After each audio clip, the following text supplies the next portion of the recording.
Bonjour à tous, j'espère que vous allez bien. Bienvenue dans cette conférence sur le sujet RSE. Je partage tout de suite le support. Voilà. Donc, conférence sur la thématique RSE, effet de mode ou réel levier de performance pour votre entreprise. Je suis Clélia Grange, chef de projet en RSE et en santé sécurité au travail. Et Propulse est une entreprise qui existe maintenant depuis 32 ans sur les sujets santé sécurité au travail, management, et depuis 3 ans qui se commence à spécialiser sur les sujets RSE, donc qui accompagne les entreprises et réalise des formations sur cette thématique. Allez, c'est parti. Premier sujet. Le sommaire, nous allons voir aujourd'hui ensemble pourquoi parle-t-on autant de la RSE aujourd'hui. Ça sera une petite introduction pour ce sujet. C'est intéressant vraiment d'avoir le bout et les tenants et les aboutissants, l'origine, l'histoire de la RSE pour comprendre pourquoi c'est un sujet d'actualité aujourd'hui. Ensuite, nous irons sur la RSE, phénomène de mode ou nécessité. Les clients sont-ils réellement sensibles à la RSE? Et la RSE de demain, simple tendance ou standard incontournable. Pour tous ces sujets-là, déjà, première chose, ce n'est que mon avis que je vais vous partager ici. Si vous avez un avis différent, n'hésitez pas à le partager dans les commentaires. Et deuxième chose, j'ai essayé de chercher toutes les sources bibliographiques qui seraient pertinentes, que je trouvais pertinentes pour aujourd'hui. Donc à chaque fois, vous aurez les sources de mes recherches. Si vous avez des questions, encore une fois, n'hésitez pas à les poser dans les commentaires. Donc, petite histoire, contexte global et évolution. Pourquoi parle-t-on autant de la RSE aujourd'hui? À l'origine, au tout début, on parlait pas vraiment de RSE ni de développement durable, on parlait juste de voisinage, avec le fait d'avoir un voisin qui faisait de l'épandage et qui créait des odeurs. Au Moyen-Âge, le fait de jeter ses eaux usées à travers la fenêtre pour que ça aille dans l'égout au milieu de la rue. Ça, c'était déjà un petit peu les précurseurs de la RSE puisque ça gênait quelqu'un, c'était de la pollution qui allait se retrouver à des centaines de kilomètres de là. Donc, ça posait question. On parlait pas de la RSE, développement durable comme aujourd'hui, mais la problématique se sont posées déjà il y a des centaines d'années, peut-être même des milliers d'années, puisqu'il y avait sûrement des sujets déjà dans l'Antiquité de comment vivre ensemble. On parle plus de la RSE, nous, à l'heure actuelle, avec le XXe siècle et tout ce qu'on va considérer sur l'industrialisation, le fait d'avoir des entreprises qui commencent à émettre, que ça soit dans l'environnement, des déchets, des gaz, de l'eau, etc. et qui va avoir un impact au niveau local, départemental, régional, voire national et donc qui va créer des conflits. Il va falloir trouver des solutions par rapport à ça. Et plus récemment, fin du XXe siècle, tout ce qui est l'impact international, se rendre compte que quand on a une entreprise type Fukushima, un accident qui arrive, ça peut avoir des impacts sur les autres pays autour, voire ça traverse des continents. Donc il a fallu se poser des questions, comment gérer et comment mettre en place des actions qu'on va considérer à l'heure actuelle comme des sujets RSE, mais on n'utilisait pas ce terme-là à ce moment-là. Les premiers à utiliser le terme RSE, c'est plutôt dans les années 70. Alors, c'est suite à un rapport demandé par le Club de Rome, Halte à la croissance, rapport demandé à des scientifiques qui posaient la question de est-ce qu'une entreprise peut continuer à croître et à croître sans avoir de conséquences sur l'environnement, sur la société? Et donc, ces scientifiques ont essayé de répondre à cette question-là. Et la réponse à l'époque, elle était non, ce n'est pas possible. À un moment, il y aura forcément un impact. Aujourd'hui, peut-être qu'on aurait une réponse un petit peu plus mitigée. En tout cas, c'était les précurseurs de ce qu'on appellera le développement durable aujourd'hui, le fait d'essayer de vivre correctement sans avoir un impact sur les générations futures. En 1972, conférence des Nations Unies qui introduit l'éco-développement, donc le fait de se poser les questions comme halte à la croissance, comment faire en sorte de se développer de manière plus écologique, durable. Puis 1990, premier rapport du GIEC, donc ce groupe de chercheurs se regroupe et face au changement climatique, se pose la question de qu'en est la cause, est-ce qu'il y a vraiment un changement climatique? Et ce premier rapport fait état que oui, le changement climatique est une cause anthropique, donc c'est-à-dire à cause des humains, à 90%, Donc, on peut quasiment conclure que c'est la faute des humains. Et donc, il y a vraiment une discussion qui va se créer autour de ce rapport du GIEC. Mais à ce moment-là, dans les années 90, il n'y a qu'une petite part de la population qui s'intéresse vraiment à ce sujet-là. Il y a d'autres préoccupations pour le reste de la population. Et oui, il y a des personnes qui sont d'accord, d'autres qui sont contre, mais ça reste une minorité de la population qui se pose tout simplement cette question-là. En 97, il y a le protocole de Kyoto. Protocole de Kyoto qui apporte des avancements, qui apporte des règles de base pour les pays qui sont d'ailleurs toujours en partie suivies à l'heure actuelle. 2001, la ligne verte sur la RSE est créée. Donc là, vraiment, le terme RSE, on le retrouve dans plus en plus d'ouvrages, plus en plus d'entreprises, en tout cas de grosses entreprises, ça commence à apparaître. Et le GIEC introduit le risque d'irréversibilité. Depuis les années 90, ils ont écrit plusieurs rapports, mais surtout ce rapport-là va m'intéresser puisque là, on parle d'irréversibilité, c'est-à-dire que si on ne fait rien, ça va faire un effet boule de neige qui va forcément avoir un impact. Le changement climatique ne pourra plus être inversé. Et j'ai d'ailleurs, en bas de cette frise, fait une autre frise en parlant plutôt de la société, des actions, des changements climatiques qui ont un impact sur la société, sur la remise en question, sur la mise au devant de la scène des sujets de développement durable et RSE. Donc, 2003, grosse canicule en France en tout cas, qui apporte quelques questions pour certaines personnes sur est-ce que c'est vraiment le changement climatique? Est-ce que c'est juste quelque chose qui arrive comme parfois une canicule assez grosse, mais rien à voir avec le changement climatique, juste ça arrive comme ça. Première question qui se pose, mais seulement une petite part de la population se pose ces questions-là. On continue, 2010, arrivée de la norme ISO 26000, donc sur la responsabilité sociétale la responsabilité sociétale des entreprises, qui pose les bases, qui pose les lignes directives sur les sujets RSE. 2015, les objectifs de développement durable de l'ONU et les accords de Paris sont signés, qui vont poser et qui sont toujours les lignes directives des pays à l'heure actuelle, et les objectifs de développement durable qui donnent des catégorisations de thématiques RSE, de thématiques développement durable. Juste RSE, développement durable, et RSE, c'est le développement durable des entreprises. En parallèle, 2017, enfin une définition de l'éco-anxiété, puisque ça fait quand même quelques années qu'on en parle plus, des sujets changement climatique. Évidemment, la RSE, c'est pas que le changement climatique, mais c'est surtout ça qui fait en parler. Et certaines personnes sont stressées de par ce changement qui a un impact sur leur quotidien, sur leurs souhaits pour l'avenir. Et le terme éco-anxiété, on l'entend de ci, de là, mais il n'est pas vraiment posé. Et donc en 2017, la définition est posée. On parle vraiment d'éco-anxiété pour les personnes qui se sentent impactées par le changement climatique, mais qui n'arrivent pas à faire des choses, comme tétanisées justement par ce changement et par l'inaction qui en découle. 2018, rapport du GIEC, 1,5 degré. Donc, le GIEC republie un rapport qui fait état il ne faudrait pas passer les plus de 1,5 degré de moyenne sur la planète Terre, sans quoi il y aurait des conséquences, un effet boule de neige, comme en 2001 avec le rapport d'irréversibilité. Là, on arrive à établir un degré qui est important, qu'il ne faut pas dépasser. Et en 2018 arrive le sujet net zéro, c'est-à-dire, oui, nous pouvons faire en sorte de limiter nos émissions de gaz à effet de serre, mais nous pouvons faire en sorte aussi de compenser, ou comme dit le net zéro, contribuer, afin d'avoir quelque chose de plutôt neutre. Et donc, c'est vraiment en 2018 que cette neutralité, comme on dit, neutralité carbone, arrive. 2020, Covid-19 qui, dans un sens, a apporté beaucoup de choses sur les sujets RSE, puisque changement climatique, on se repose des questions, est-ce que par la suite, il y aura d'autres pandémies, épidémies de ce style-là qui pourraient être plus impactantes à cause du changement climatique. Et dans un autre sens, on recule aussi sur ces sujets-là puisqu'il a fallu être dans une société de consommation entre les masques, le gel hydroalcoolique, les gants, les blouses, etc., etc. Donc beaucoup plus de déchets qui est en contradiction avec toute la thématique RSE.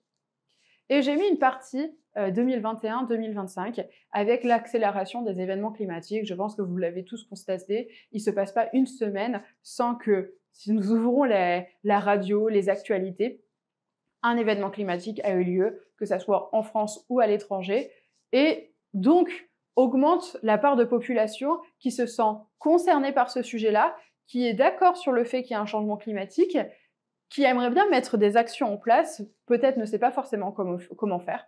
Et d'ailleurs, il y a d'autres parts de la population qui, les éco-sceptiques, non, il n'y a pas de changement climatique, c'est juste le découlement, la suite logique de tout ce qui s'est passé déjà sur notre planète, les variations de température, pas de changement climatique, en tout cas pas à la cause de l'homme. Et là, on arrive sur une analyse qui est, il reste très peu de personnes qui n'ont pas un avis sur le sujet. Soit il y a un changement climatique, soit il n'y a pas de changement climatique, soit il faudrait faire de la RSE, soit c'est normal, pas besoin de changer grand-chose, mais tout le monde a un petit peu un avis sur le sujet. Donc voilà comment, au fur et à mesure, les sujets RSE et développement durable et changement climatique, qui sont vraiment très liés ensemble, sont arrivés sur le sujet, et pourquoi on en parle autant aujourd'hui. En plus, avec toute la réglementation qui arrive due par ces changements-là, on est obligé d'en parler. Donc maintenant, on va se poser la question des différents acteurs qui est concerné, qui se sent concerné, qui voudrait faire des choses. Et donc, on va commencer par les consommateurs, les plus exigeants en tout cas, puisque oui, ils vont regarder la qualité, ils vont regarder le coût, ils vont regarder la provenance, ils vont regarder la fabrication, ils en attendent plus des producteurs. Et selon une étude IFOP de 2023, 74 des Français veulent acheter des produits plus responsables, écologiques et sociaux. Petit nota bene, c'est pas parce que les Français veulent que les Français font, il y a toujours un écart entre les deux. Et donc, il est important juste de noter le souhait, s'ils en avaient la possibilité, 74% des Français souhaiteraient acheter plus responsable, écologique et socialement bénéfique. Je vais parler en parallèle de l'application Yuka. C'est une application, pour ceux qui ne connaissent pas, qui permet aux consommateurs de scanner des produits pour connaître leur impact écologique et social. Et cette application a, quand j'ai regardé la semaine dernière pour préparer cette conférence, cette application a plus de 19 millions d'utilisateurs, ce qui prouve que les Français et les utilisateurs de Yuka souhaitent se poser des questions, remettre en question leurs croyances sur les produits qu'ils achètent et souhaitent tout simplement mieux acheter. Et là, on se retrouve vraiment sur l'achat est un vote qu'on a de plus en plus à l'heure actuelle. Les investisseurs soucieux de la durabilité. Donc oui, en plus des consommateurs, on a les investisseurs qui exigent des entreprises qu'elles intègrent des critères sociaux, environnementaux et de gouvernance, qu'on dit ESG, dans leur stratégie.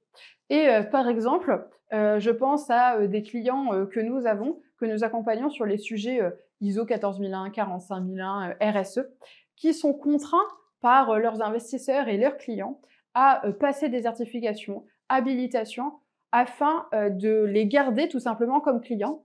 Et donc, on a une entreprise qui s'est vue obligée dans les 2 ans de passer la certification ISO 14001 par exemple, afin de les garder. Et comme c'était leur plus gros client, 90% de leur chiffre d'affaires venait de ce client-là, ils n'ont pas eu le choix que de le faire. Mais on entend des exemples comme celui-ci régulièrement, que ce soit sur les sujets ISO, RSE, certification, habilitation à point, etc. On l'entend assez régulièrement. Je continue avec les salariés en quête de sens et de responsabilité. Donc après les consommateurs et les investisseurs clients, les salariés et les collaborateurs veulent travailler pour des entreprises alignées avec leurs valeurs. C'est d'ailleurs un facteur clé de l'attraction et de la fidélisation des clients. Un exemple, 70% des salariés estiment qu'un engagement de leur entreprise en faveur de la protection de l'environnement les inciterait à y rester durablement, selon la source elab.fr. Donc, les entreprises, pour garder leurs salariés, pour être attractifs par rapport à des potentiels nouveaux salariés, sont obligées d'avoir des valeurs affirmées, connaître les valeurs sur les sujets RSE, de les promouvoir pour faire en sorte que leurs salariés, en tout cas ceux qui souhaitent rester, soient alignés avec ces valeurs-là, et que les nouveaux salariés qui vont essayer d'embaucher, ça soit assez clair pour eux, leurs valeurs, pour qu'ils puissent intégrer des entreprises qui leur correspondent et rester sur le long terme. Donc, obligés d'intégrer ces sujets-là dans l'entreprise, dans leur communication, que ça soit pour garder ou pour attirer de nouveaux talents. Et d'ailleurs, il y a des initiatives internes, comme des collectifs de salariés dans des entreprises telles que Airbus, AXA, BNP Paribas, qui demandent des actions concrètes, RSE, développement durable, droits humains, pour montrer que l'entreprise a un engagement fort sur ces sujets-là et pour se sentir en accord avec les valeurs de l'entreprise et rester chez eux. Donc, ça peut venir par un constat de l'entreprise comme quoi il faudrait avancer et aussi à une demande des salariés pour rester dans l'entreprise, que leur entreprise avance. Enfin, des attentes sociétales en forte croissance, les entreprises sont de plus en plus perçues comme des acteurs clés de la résolution des grands défis sociaux et environnementaux. On dit souvent que les humains, à leur petite échelle, peuvent faire des petites choses, peuvent voter en faveur de quelque chose, mais c'est surtout les sociétés, les entreprises qui peuvent faire avancer les choses, et c'est ce qu'on attend d'elles d'ailleurs. On souhaite qu'elles s'engagent plus sur les sujets RSE, qu'elles deviennent moteurs d'un changement positif, et pour ça, un exemple, Patagonia, qui est une entreprise de vêtements de plein air, je ne sais pas si vous connaissez, est un modèle de RSE qu'on pourrait dire réussi en raison de ses engagements environnementaux forts, matériaux recyclés, dont de ses bénéfices pour la planète. Et elle est souvent citée comme l'entreprise RSE par excellence qui a réussi à prôner des valeurs fortes et à attirer des clients, puisque les clients de chez Patagonia sont plutôt fidèles à Patagonia et on les compare souvent avec l'autre entreprise North Face, justement parce qu'on est à peu près sur la même typologie de prix, la même typologie de produits proposés, et pour autant Patagonia continue de croître et les clients se tournent plutôt vers Patagonia que sur North Face. Peut-être que ça entraînera des changements chez eux d'ailleurs. Donc c'est vraiment l'idée que faire le bien peut être aussi rimé avec un succès économique. Si ça vous intéresse, il me semble que c'est la guerre des entreprises en podcast sur les différentes plateformes, justement, qui parle de North Face et Patagonia. Là, ce chiffre-là vient de lefigaro.fr. Deuxième sujet, RSE, phénomène de mode ou nécessité. Donc là, j'ai vraiment essayé de chercher les deux thématiques, des arguments pour et des arguments contre l'effet de mode, et pareil sur la nécessité. Donc ça va un petit peu s'imbriquer ensemble. Premier sujet, effet de mode. Déjà, les deux premiers points vont aller ensemble. On pourrait dire qu'il y a un effet de mode puisque les entreprises constatent que leur société est plus mise en avant si elles font de la RSE par les médias naturellement pour montrer quelque chose de bien, de quelque chose qui est fait dans ce sens-là. Et donc forcément, si les médias encouragent à faire de la RSE, les entreprises derrière vont en faire pour continuer à être médiatisées. Donc là, ça fait un petit peu effet de mode puisque si demain les médias changent leurs critères de valorisation auprès de leurs clients, il y a de grandes chances que les sociétés, les entreprises changent elles aussi ce qu'elles vont mettre en avant pour plaire aux médias, pour être plus médiatisées. Deuxième chose, valorisation des marques via leur engagement. Dans l'autre sens, là, c'est pas les médias qui valorisent, mais plutôt les entreprises qui constatent que quand elles valorisent un certain nombre d'engagements, elles sont plus plébiscitées, elles sont plus sollicitées, il y a plus de personnes qui viennent chez elles et qui restent, donc forcément, ça tend vers publier des engagements RSE, développement durable, sur le social, sur l'environnemental, sur la transparence, l'économique, etc. Je me permets de faire un petit point de vigilance sur le greenwashing, puisque justement, quand les entreprises sont confrontées à ça, il peut être difficile de trouver la limite entre greenwashing et juste communication d'actions RSE. Si ce sujet vous intéresse, il y a une étude de Harvard sur les activités sur les réseaux sociaux, puisque beaucoup de communication passe sur les réseaux sociaux. Et donc, dans cette étude, il montre que la plupart des communications d'engagement RSE sont en fait du greenwashing. Et il est possible qu'en fait, les clients, les consommateurs de ce genre de publication ne soient juste pas au fait que c'en est. Je vous prends un exemple, j'ai déjà vu des entreprises communiquer sur le fait, c'était vers 2021, au début d'année 2021, que leur entreprise avait mis 19 degrés partout dans leur bâtiment administratif, et donc qui faisait une action RSE pour l'environnement, pour moins consommer. En plus, c'était la période où on commençait à le demander. Et donc, le valoriser, leurs 19 degrés. Oui, mais vous ne pouvez pas valoriser quelque chose qui est obligatoire, puisqu'en fait, cette obligation des 19 degrés, elle est notée dans le Code de l'énergie depuis bien des années, et donc ne valorisez pas juste quelque chose de réglementaire. C'est le cas des entreprises aussi qui vont valoriser le fait qu'ils ont fait des évaluations de risque. Ben non, c'est le document unique, en France c'est obligatoire. Donc il y a énormément de sujets comme ça, où tout simplement les entreprises vont jouer sur quelque chose qu'ils font de bien alors que c'est de la réglementation, sauf qu'en face, les personnes ne peuvent pas connaître toute la réglementation, ne peuvent pas connaître les obligations des entreprises, comme le bilan carbone, comme le CSRD. On ne peut pas connaître tout ça, et donc on va se dire « Ah, super, cette entreprise fait des actions en faveur de l'environnement, c'est une bonne entreprise. » Non, c'est la réglementation. Et enfin, l'engagement de certaines entreprises pour des raisons de pression et non de choix. Comme j'en parlais juste avant avec la contrainte sociétale, c'est que une entreprise qui va s'engager sur les sujets RSE, par de la réglementation ou par un souhait, on va lui demander de se poser la question sur son cercle de partenaires, ses parties prenantes. Est-ce que ces entreprises-là, elles sont engagées ? Si ces entreprises sont engagées, parfait, très bien, continuons comme ça. Par contre, si elles ne sont pas engagées, on va demander à ces entreprises de les inciter à s'engager sur les sujets RSE, voire pour certains niveaux RSE, ISO, etc., d'avoir que des partenaires, puisqu'il faut s'améliorer continuellement, d'avoir des partenaires qui, eux, sont engagés. Et donc, ils vont mettre la pression à leurs partenaires pour être engagés 1 an, 2 ans, 5 ans, sans quoi ils arrêtent ou ils travaillent moins avec eux. Et donc, par un effet boule de neige, ces entreprises s'engagent sous pression. Mais on pourrait dire que c'est un effet de mode, puisque, comme les cas précédents, si on enlevait cette pression-là, est-ce que les personnes continueraient de faire de la RSE chez elles? Je ne pense pas. Comme c'est dit, c'est une pression, c'est une contrainte. Et la semaine encore, en formation sur le sujet sécurité, qu'est-ce que la sécurité? Première chose qu'on me répond, une contrainte. Tant que c'est vu comme une contrainte, ça sera forcément un effet de mode, puisque si on enlevait cette contrainte-là, les personnes ne le feraient pas.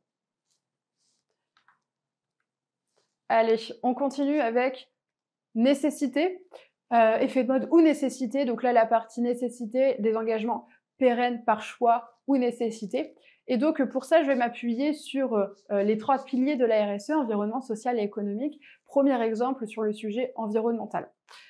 Je vais m'appuyer sur le centre thermal de La Roche-Posay, qui avait un sujet de consommation d'eau, notamment en 2018-2019, où il y a eu de fortes canicules qui ont forcément épuisé les eaux des nappes phréatiques, et donc là c'est la nappe turonien subaffleurante. Et comme c'est le principal produit, élément que le centre thermal de La Roche-Posay a besoin, vu que c'est des curistes qui viennent spécifiquement pour les bénéfices de cette eau-là, ils étaient un petit peu embêtés puisque moins d'eau, mais là il y a moins d'eau, mais si ça continue comme ça, il y aura sûrement plus d'eau.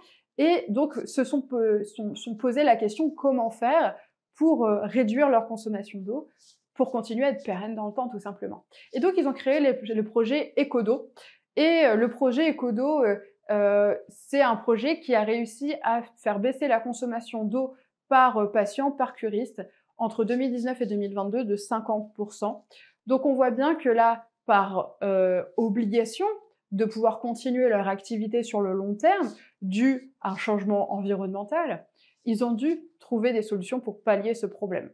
Si ce sujet vous intéresse, la source, c'est le grand livre de la RSE qui est sorti en début 2024, à la page 277, donc là c'est spécifiquement sur le centre thermal de La Roche-Posay, mais ce livre est intéressant et il y a d'autres exemples d'entreprises. Pour le sujet social, on a pu voir depuis le Covid un changement de pensée des acteurs postulants, des travailleurs qui souhaitent avoir plus de flexibilité, plus d'avantages sociaux. Et par cette nécessité-là, certains secteurs d'activité ont dû se réinventer pour trouver des salariés, des travailleurs. Et donc, par exemple, ça a dû passer par de la flexibilité au niveau du temps de travail, de l'augmentation de salaire dans plusieurs secteurs d'activité. Je pense par exemple à la restauration, avec des horaires qui peuvent être très larges, des pauses très longues, des jours de travail sur 6 jours sur 7, sur des grosses périodes, et donc forcément moins attractifs, et difficulté à recruter. Et donc ces secteurs-là, pour la plupart des restaurants qui ont été confrontés à cette pénurie, ont dû revoir la flexibilité au niveau du temps de travail, c'est-à-dire soit les personnes travaillent que les midis, soit le soir, soit on trouve des choses à leur faire entre deux pour qu'ils aient un service continu, qu'en 4 jours, qu'en 5 jours, pas 6 jours, etc., etc. Mais ça, c'est vrai pour plusieurs secteurs d'activité. Et ça me fait penser à une entreprise qui est sur Nantes, qui est dans l'assurance et le courtage, qui, il y a quelques années, était confrontée à de l'absentéisme de la part de ses salariés, dû à plusieurs raisons, mais pas vraiment identifiées sur le moment. En tout cas, les personnes étaient absentes au travail, posaient facilement, en tout cas ça avait été défini comme ça, des jours de congé ou d'arrêt maladie, ça avait un impact sur l'entreprise. Et donc, suite à une analyse sociale, ils ont décidé de mettre en place la flexibilité au niveau des horaires. J'explique. À ce moment-là, les salariés administratifs qui n'avaient pas de contraintes liées au téléphone de plage horaire devaient arriver par exemple à 9 h et partir à 17 h. Et ils avaient la pause déjeuner de midi à 13 h. Sauf que ça engendrait un certain stress d'arriver à l'heure. Quand on a un enfant malade, comment on le gère? Donc, il faut vite trouver une solution. La solution, ça peut être l'arrêt maladie, ou si j'ai un petit rhume et que j'ai un doute, plutôt que d'aller à la pharmacie faire un test, je vais pas au travail et je le ferai dans la journée, puisque sinon j'arriverai en retard. Et donc, ils ont changé ce format-là, et pour une bonne partie des salariés, je crois que c'était 500 sur 700 sur le moment, depuis ils ont bien grossi, ils ont mis en place la flexibilité au niveau des horaires. C'est-à-dire que les salariés doivent juste arriver entre 7h30 et 10h. Ils ont une pause, ils doivent faire leur pause entre midi et 14h. Et ils peuvent partir à partir de 16h jusqu'à 18h30 ou 19h30, je ne me rappelle plus exactement. Et d'avoir mis ça en place, la flexibilité au niveau des horaires, ce qui fait que j'ai un enfant malade, je m'en rends compte à 8h, le temps que j'aille au boulot, normalement c'était 9h. Si j'ai pas une solution tout de suite, tant pis, arrêt maladie, arrêt enfant malade. Et là, ça leur laissait 1 heure supplémentaire pour trouver une solution de garde. J'ai un petit rhume, je dois passer à la pharmacie, je fais mon test, positif, négatif, qu'est-ce qu'il faudrait mieux que je fasse? J'ai le temps, avant de commencer, de trouver une solution. Et juste ça a permis de diminuer grandement l'absentéisme dans cette entreprise. Et donc, ça a vraiment été une solution pérenne. Et je continue à être en contact avec cette entreprise depuis qu'ils ont mis en place. Ils l'ont laissé, ça fonctionne toujours des années après, il n'y a pas de sujet, donc ça fait au moins 7 ou 8 ans que c'est comme ça. Et enfin, sur le sujet économique, j'ai pensé au Dieselgate, qui, pour ceux qui ne se rappellent pas ou ne voient pas vraiment ce que c'est le Dieselgate, c'était autour des années 2015, il me semble, le fait que certains constructeurs trompaient le chiffre de leur émission et de la consommation des voitures. Et sauf que les personnes s'en sont rendues compte, et donc ça a été un déchaînement médiatique sur ces constructeurs automobiles, qu'on a appelé par la suite le Dieselgate. Et suite à cette énorme communication de triche, de tromperie, les constructeurs maintenant doivent être plus transparents. Ils sont aussi beaucoup plus contrôlés sur, avant de sortir un véhicule, est-ce que le test a été fait de manière sérieuse, dans la réalité de l'utilisation d'un véhicule et pas juste dans une pièce. Voilà, c'est poser ce genre de questions, et par nécessité, pour continuer à vendre, les entreprises n'ont pas eu d'autre choix que d'être plus transparentes, car elles sont beaucoup plus challengées sur ce sujet-là. Il y a un article très intéressant sur Actu Environnement qui parle de Dieselgate, puis on en reparle un petit peu plus depuis une dizaine de jours, puisqu'il y a les procès, il me semble, en cours. Bon, voilà. En tout cas, c'est un exemple de nécessité, pas par choix, mais nécessité à faire de la RSE, et pour eux, ça sera pour du long terme, puisqu'ils continueront d'être contrôlés, ils n'auront pas eu le choix de le faire. Après, d'autres choses liées à la nécessité, engagement par contrainte, mais sur du long terme, avec la pression des acteurs, j'en ai déjà parlé plusieurs fois, de la pression de la réglementation, le CSRD de 2024, le bilan carbone, le devoir de vigilance. Toutes ces choses sont des choses qui, oui, les entreprises sont peut-être pas convaincues de le faire, mais par nécessité, pour éviter les amendes, les contrôles à répétition, doivent le mettre en place. À part si la réglementation change, ils continueront de le mettre en place. C'est aussi une nécessité économique, puisque pour l'attractivité des générations, notamment milléniales et génération Z, pas le choix que de faire de la RSE si on veut à un moment avoir un renouvellement au niveau des équipes. On peut pas juste laisser une génération entière ne pas travailler parce qu'on ne correspond pas à ses valeurs. On n'a pas les mêmes valeurs. Il va falloir les intégrer au travail, donc forcément faire évoluer le monde du travail. Heureusement, depuis 20, 40, 60 ans, le travail n'est plus le même. Donc, pour être plus attractif, il ne va pas y avoir le choix que de faire de la RSE, et ça de manière pérenne, puisque ces générations vont travailler les 60 prochaines années, donc obligé de le prendre en compte. J'ai donné juste un exemple avec le centre thermal de La Roche-Posay, mais ça concerne plein aussi de secteurs d'activité, type l'agriculture, le central nucléaire. Comment faire quand il y aura moins d'eau? Le refroidissement des centrales nucléaires, c'est vraiment un enjeu important à l'heure actuelle. La beauté sur toutes les plantes qui poussent moins, qui ont de plus de difficultés à pousser, alors qu'on tend vers quelque chose de beaucoup plus naturel. Comment faire? Comment utiliser des matériaux plus locaux qu'on a en grand volume? Le numérique, tout ce qui est terre neuve, mais aussi construction avec tout ce qui est lié là aux tensions politiques. Donc tout ça, tous ces secteurs d'activité, tous les secteurs d'activité, sont obligés de faire un moment de la RSE par choix ou par nécessité pour évoluer avec le temps, tout simplement.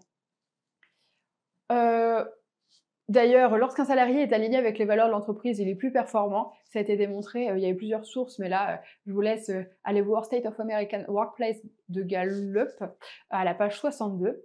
Donc ça, c'est juste un petit lien avec ce qu'on avait vu au-dessus. Et donc, par nécessité, pour avoir des entreprises plus performantes, alors qu'on est dans un monde tourné beaucoup plus vers le social, donc moins d'heures de travail, on veut des salariés plus performants, il va falloir faire de la RSE. Et sanctions économiques, juridiques liées à l'image. J'en ai déjà parlé, je vous ai mis quelques exemples de sujets liés à la RSE. Et d'ailleurs, il a été démontré, il y a eu un lien entre la bourse et la RSE. Lorsqu'il y a une mauvaise communication qui touche un sujet RSE dans les actualités, tout de suite, assez rapidement, la bourse de cette entreprise, la valeur en bourse de cette entreprise chute, et chute de manière assez longue. Je parlais du Dieselgate, j'ai été voir Volkswagen, et à l'heure actuelle, Volkswagen n'a toujours pas récupéré sa valeur boursière d'avant 2015. Alors oui, il y a eu des évolutions, il n'y a sûrement pas que ça, mais ça a eu un impact assez impactant sur cette entreprise par exemple, mais sur d'autres évidemment aussi. Si on continue, les clients sont-ils réellement sensibles à la RSE? L'émergence des consommateurs responsables. On en a parlé en introduction, prix-qualité sont plus suffisants, les consommateurs existent des engagements en matière de durabilité, d'éthique, de responsabilité sociale. Un exemple, une étude menée par Nielsen en 2015, mais il y a d'autres sociétés de recherche et de sondage qui ont des chiffres à peu près similaires, a révélé que 66% des consommateurs mondiaux étaient prêts à payer plus cher que pour des produits et des services durables. Donc là, on voit bien que les consommateurs attendent plus et sont prêts eux aussi à faire des efforts. On entend parler dernièrement de la baisse de la consommation de viande pour la conscience, pour de manière écologique, pour des raisons pour les animaux, le bien-être animal. Et d'ailleurs, on entend, oui, je préfère consommer moins de viande, mais de meilleure qualité, plus locale, qui soutient nos agriculteurs. Et donc, c'est exactement ça qui se met en place. Et ça, c'est de manière consommateurs mondiaux, donc pas juste au niveau de la France, c'est quand même une prise de conscience beaucoup plus collective. Et la réalité des attentes des consommateurs face aux actes des entreprises, les consommateurs ne se contentent plus de simples déclarations, ils cherchent des preuves tangibles des actions des entreprises. L'authenticité est devenue cruciale. Si une entreprise se contente de verdissement, le greenwashing, elle risque de perdre la confiance des consommateurs. Pour illustrer ça, j'ai été vous chercher quelques chiffres. Ce qui m'intéresse, c'est surtout un graphe, et je vais tout vous lire. Les 2 tiers des consommateurs estiment que leurs actions individuelles, telles que le boycott d'une entreprise ou la prise de parole sur les réseaux sociaux, ce qu'on voit à l'heure actuelle d'ailleurs avec les États-Unis, Coca, McDonald's, etc., Tesla, on voit bien qu'il y a un boycott qui se met en place et que là, il y a un vote puisque ça a un impact assez important sur ces entreprises, peuvent avoir une influence sur les engagements des entreprises. Là, on va voir pour ces exemples. Plus du tiers, 36%, étaient déjà été déçus par une entreprise qui n'a pas respecté ses valeurs. Le chiffre qui m'intéresse, près de la moitié, 47%, a par la suite cessé d'acheter ces produits ou recourir à leurs services. Là, on ne parle pas juste de boycott d'une courte durée. Non, on parle de quelque chose sur le long terme. les consommateurs ont arrêté d'acheter certains produits parce que leur valeur n'était plus alignée avec celle de l'entreprise. Et encore plus, s'ils se sont fait sentis trompés par cette entreprise, là, l'impact est d'autant plus grand. L'étude, c'est étude d'Accenture en 2018. N'hésitez pas à aller voir si ce sujet vous intéresse. On continue avec l'attente des consommateurs. Est-ce que les clients sont réellement sensibles? Je voulais passer par le sujet jeune génération, moteur du changement. Ça, on l'entend dans beaucoup d'actualités, que les jeunes sont le moteur du changement sur les sujets RSE, développement durable. Pour ça, guide de synthèse baromètre RSE du MEDEF de 2023 m'a donné quelques chiffres intéressants, mais les recherches sont assez limitées pour le moment. Connaissez-vous les valeurs affichées par votre entreprise? Les catégories d'âge qui connaissent le plus les valeurs affichées par l'entreprise, c'est les 16-24 ans avec 68% et les 25-34 avec 65%. Ensuite, on descend un petit peu quand même. Ça montre bien que s'ils connaissent les valeurs de l'entreprise, c'est parce qu'ils s'intéressent aux valeurs de l'entreprise et se sont posés à un moment les questions de ce qu'était l'entreprise. Les jeunes gardent une vision plus positive, donc ils sont plus au courant et donc ils le mettent plus en avant aussi. Ils se rendent compte de ce qui est bien fait dans leur entreprise, puisque 66% et 65% des 16-24 et 25-34 gardent une vision positive de ce que fait leur entreprise. Pour les 35-64 ans, 51% seulement, ce qui est déjà très bien, hein, mais ont une vision positive, mais ça rejoint le chiffre du dessus. S'ils n'en ont pas conscience, ils ne peuvent pas penser que c'est bien, et on perd un petit peu en pourcentage, mais voilà. Le dernier sujet, c'est par rapport à un scoring qui a été fait sur 4 questions, niveau de priorité des sujets RSE au sein de l'entreprise, l'efficacité perçue des actions en matière de RSE, exigence d'une mission, d'un service ou d'un poste consacré à la question de la RSE, impact positif perçu dans son entreprise sur la société. Alors, évidemment, il y a plusieurs choses qui sont intéressantes. Au niveau plus les hommes qui ont un scoring élevé sur les sujets vision RSE en entreprise, mais ce qui m'intéresse, c'est sur les jeunes, 5,14, les 16-24 ans, et si vous regardez, c'est le scoring le plus élevé de tout le tableau. Les 25-34 ans, 5,03. Après, on a cadre, industrie et 300 de plus, c'est normal, c'est dans les secteurs où on parle le plus de ces sujets-là aussi. Mais c'était surtout au niveau des jeunes que je voulais parler. Donc super, jeune génération, moteur du changement, ça tombe bien, ils arrivent au travail, ça va pouvoir nous aider. Je vais quand même faire le blanc et le noir, la bascule, c'est plutôt du gris, parce que les jeunes générations sont plutôt dans une dissonance cognitive ou un paradoxe. Selon une étude Greenpeace, les jeunes générations se déclarent massivement préoccupées par l'environnement, ça c'est ce qu'on disait, mais une autre étude menée par Airbus, qu'on retrouve, a révélé que les générations Z prendraient plus souvent l'avion que les générations précédentes, malgré leur conscience de l'impact écologique du transport aérien. Et ça, on le retrouve dans plusieurs sujets, au niveau de la consommation, au niveau de la fast fashion. Oui, ils souhaitent acheter plus responsable, mais de l'autre côté, ils vont aller sur des sites comme Temu et Chine, alors que les générations du dessus ne vont pas sur ces sites-là.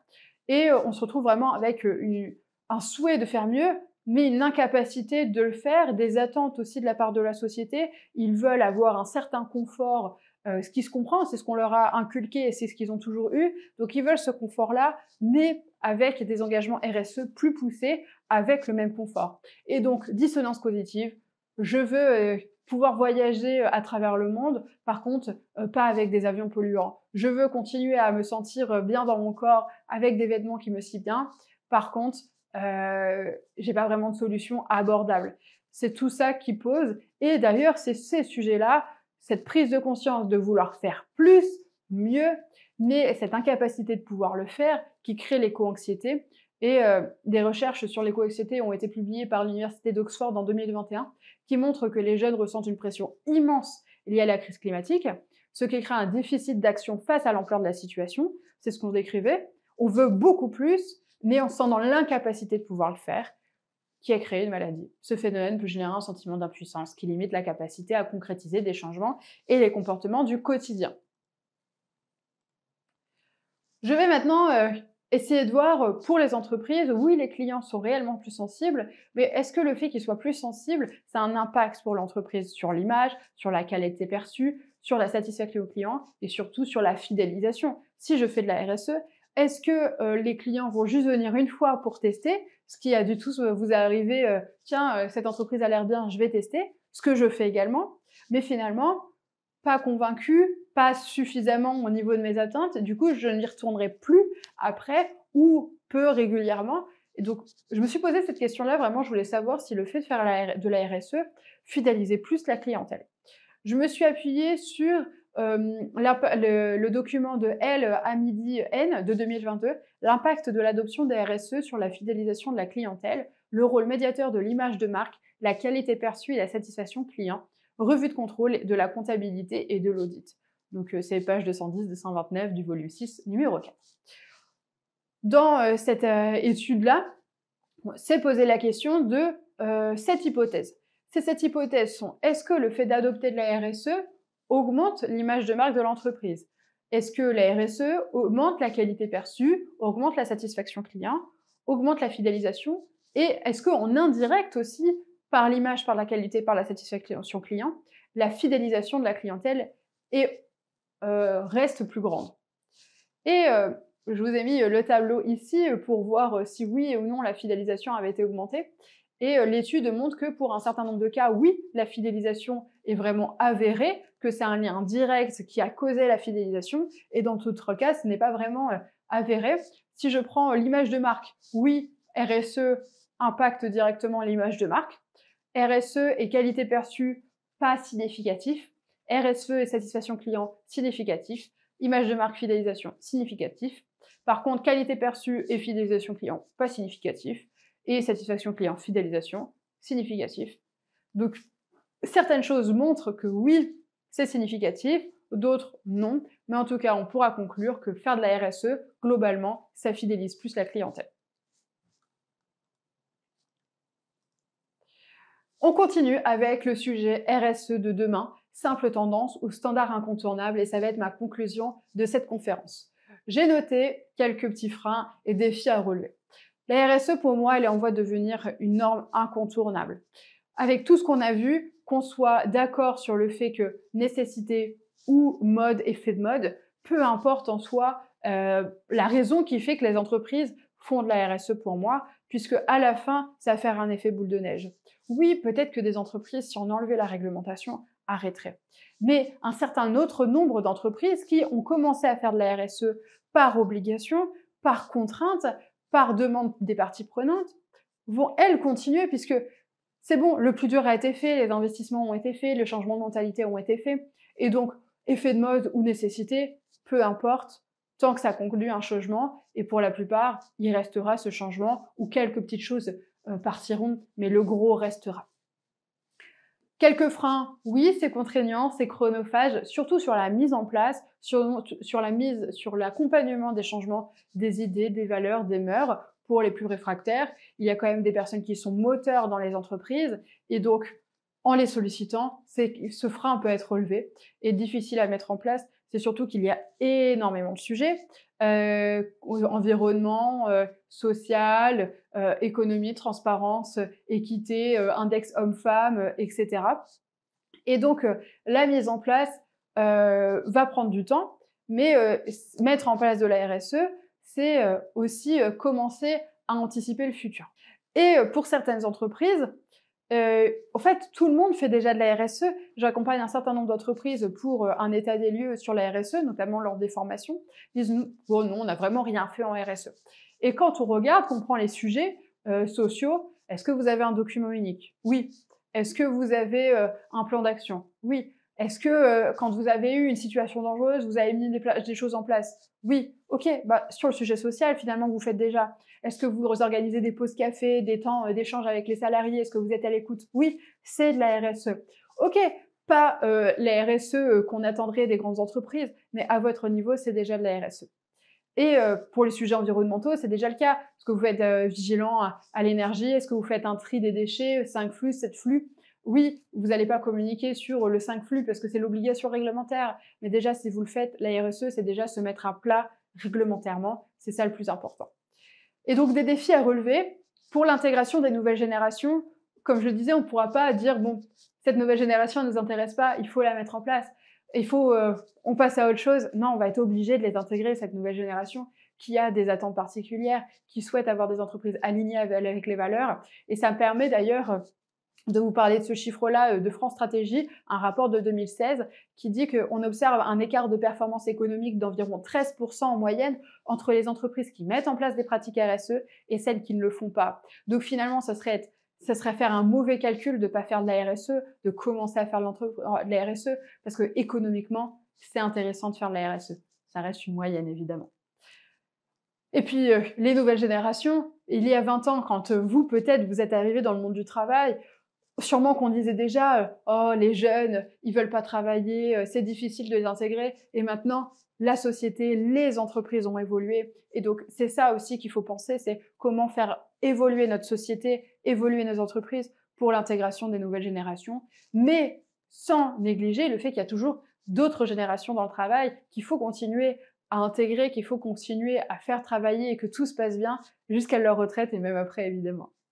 C'est un levier de performance, la RSE, et la RSE, c'est surtout, ça permet, en amont d'une réglementation qui arrive, de se poser les questions, ou de mettre en place à notre rythme, avec le budget qu'on a, et pas sous la contrainte de « bon, vous avez 1 an pour tout faire, c'est comme ça, sinon vous serez sanctionné ». Là, c'est le moment où ça se passe le moins bien en général, c'est le moins bien accepté, où on va voir des réfractaires. Quand on anticipe la réglementation, ce qui pourrait arriver demain, déjà, on pourra le valoriser puisque ça ne sera pas du greenwashing, ce sera plus que de la réglementation. Et en plus, la transition sera plus sereine. Merci à tous d'avoir écouté cette conférence sur RSE, phénomène de mode ou levier de performance. J'espère avoir pu répondre à vos questions. Alors, nous allons prendre le temps de regarder vos questions. Je vois qu'il y a une question sur le document unique. Le fait que j'ai expliqué que là, au niveau de la RSE, c'était faire un document unique, c'était de la RSE. Alors, je réexplique un petit peu. En fait, dans la RSE, on a déjà toute la base réglementaire. Donc, faire un document unique, oui, c'est faire de la RSE, mais par contre, on ne pourra pas communiquer sur le fait qu'on a fait de la RSE en externe, puisque là, c'était juste de la réglementation. Par contre, d'aller plus loin, d'avoir un document unique terrain, opérationnel, qu'on utilise au quotidien, qui sert la sécurité, la prévention des risques, qui est vraiment un outil, ça, on pourra sûrement plus le valoriser au niveau de la RSE. Mais en effet, faire un document unique, c'est de la réglementation, ça, on ne le valorisera pas en externe. Mais c'est déjà une action qui pourrait répondre à la RSE. J'espère avoir répondu à votre question. Deuxième question, comment se passe la RSE au niveau mondial? Est-ce que toutes les entreprises sont toutes les entreprises et les pays sont engagés? Alors, ça dépend des pays, ça dépend des continents, ça dépend si c'est des pays développés, en cours de développement, sous-développés, ça dépend de beaucoup de choses. Par contre, on a quand même une tendance globale de tous les pays à aller vers ces sujets-là, que ça soit volontaire, réglementaire ou autre. Mais rien que en Europe, on a des différences. Alors, il y a bien marqué hors Europe, mais on a quand même des différences. Si je prends les pays type Pologne, Roumanie, Slovaquie, là, au niveau de la RSE, il n'y a rien. C'est pas forcément des pays connus pour ça. Et d'ailleurs, au niveau social, c'est les pays avec le plus de sous-déclaration d'accidents du travail. Donc, ça montre aussi le niveau. Mais tous les pays sont passés par là et commencent à attendre. Il y a quand même des travailleurs qui souhaitent faire plus dans ces pays-là. Et si on prend les pays un peu plus scandinaves, eux, par contre, sont beaucoup plus avancés sur les sujets sociaux et environnementaux que la France. Donc, rien que dans l'Europe, on a des différences, mais il y a un certain nombre de réglementations, d'accords qui sont mis en place, qui permettent de tendre vers un avancement global, les accords de Paris notamment, ou les sommets de la Terre, etc., qu'on retrouve. Donc, en Amérique, pareil, entre les pays développés, sous-développés, en cours de développement, des gros écarts, mais dans chaque pays, il y a quand même des actions qui sont menées pour tendre vers de la mise en place d'actions RSE, qui soient appelées comme ça ou pas, peu importe, mais ce sont quand même des actions qui vont en faveur d'une société, d'entreprises pérennes dans le temps, socialement, économiquement et environnementalement. Est-ce que vous avez d'autres questions? Bon, merci à tous. Si vous avez des questions, n'hésitez pas à envoyer un mail à info@propulse.fr. Cette conférence sera remise en replay dans les prochains jours, semaines. N'hésitez pas à la revisionner si vous avez des questions, à nous envoyer un mail. Je vous souhaite une agréable journée et à bientôt pour une nouvelle conférence.